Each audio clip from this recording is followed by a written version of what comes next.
All righty, here we are with Coach Price. Coach Price, a tough loss last week. Taking away a couple of mistakes, you could have very well won that game. Yeah, it was. It was just two solid programs going at it. Right. Got a lot of respect for Bell County and the way that they play. They've been winning for a long time around there, and their players understand how to win.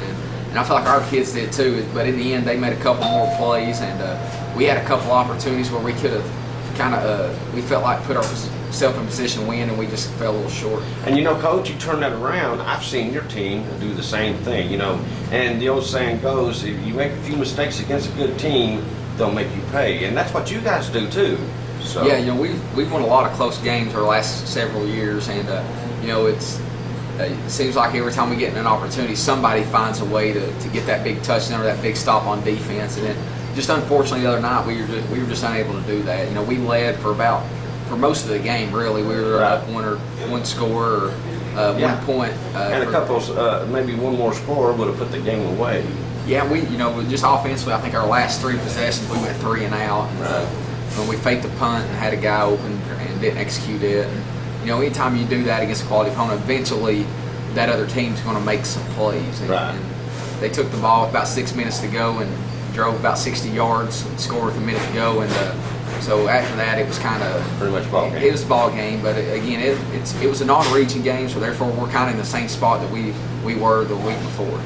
But Coach, I look back and I was thinking the other night after the game, I thought, well, 6 years ago, we would have not competed against teams like this, would we?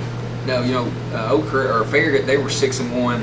They were ranked number 3 in the state. Bell County was 6-1, and they're ranked number 5 in their classification in Kentucky. So it's obviously two good programs that we've lost to the last couple of weeks. But I feel like our kids have competed well and belonged in those games. And we've come a long way in the last 3 years. And sometimes your expectations get raised, and the standard of how you want to play gets raised. Right. And when you don't meet those, everybody gets disappointed. But at the same time, we're not disappointing our players. They play very hard, and they, for the most part, played well enough to win. It's just come down to a couple plays, and our kids didn't make them this week. And but next week they'll probably do it. There you go.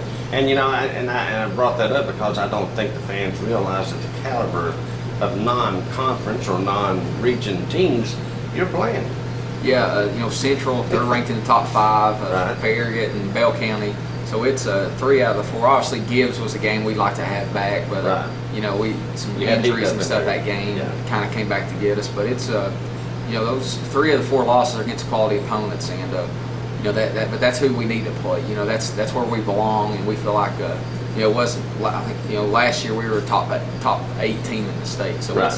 it's something we've come a long ways. We're still a young team this year. We're still only playing 3 seniors, so at the same time you got to find ways at this point of year to win some football games. And as you start approaching the playoffs and looking like we're going to be in there, and that's a huge deal to make. If we can find a way to get in the playoffs for 3rd consecutive year, it's something that's never been done here. Right. And Coach, talk about the playoffs. You got two more games left, and Karns coming into El Hope Donaldson Stadium. It's a team that you should beat, on paper and everything, but still, you can't take these teams lightly, can you? No, Karns come in with a lot of confidence. They beat Powell last week, 63-42, right. And their tailback's going to Oklahoma State, and so he'll probably be the best player that we've faced all season. He's a tremendous talent. He plays tailback. They get him the ball 25, 30 times a game, and so you got to make sure you wrap him up. He's a great running back, and they got a special receiver, number 17. Every time he touches the ball, he can take it as well. So it's they're definitely going to cause some problems, some matchup challenges for us, and but I think our kids are ready for it. Our kids, when you watch the film against Bell County, how hard they play is very impressive. Yeah. Our kids, played extremely hard and put themselves in positions to make plays, like we talked about. But so I think they'll do the same thing against Karns. All righty. Now, Coach, some good news. Zach Rutherford's going to be available this Friday night for me. Yeah, he was cleared to practice this week, and did some good things. At the same, kind of like I told him, once they clear you, then it starts another process of right. getting ready to play on Fridays. Right. And he's still got a cannon. He can throw the ball very well. It's just now getting him back in rhythm and with the receivers, with the offense. And I think Zach will get there. Yeah. He's available this week, so you won't be surprised if he's in there. All righty. Well, Coach, again, we definitely need the fans to be up at El Hope Johnson Stadium this Friday night, and hopefully we got good weather this week. Yeah, our gate's kind of been hurt a little bit with the last 2 home games have been raining. With homecoming against Collin County, then last week against Bell County with the delay and the rain. So it's our fans they're still supporting us, they're behind us, and that's always exciting. Yeah. And our teams we've put ourselves where every game matters now. And here you only got 2 games left, but you win this week, you're guaranteed a playoff spot, and then you go play Oak Ridge for whether we win or lose, we're playing Oak Ridge to host a playoff game, and that's something that to be in those games this late in the year just speaks a lot about this football team. And you know what, Coach? Everybody's not looking ahead, but we are going to look ahead here. What if you beat Oak Ridge? Right. That can pretty well happen. Yeah, and then you put yourself in a good situation, and that's but I know our kids have gotten better every week, and Right.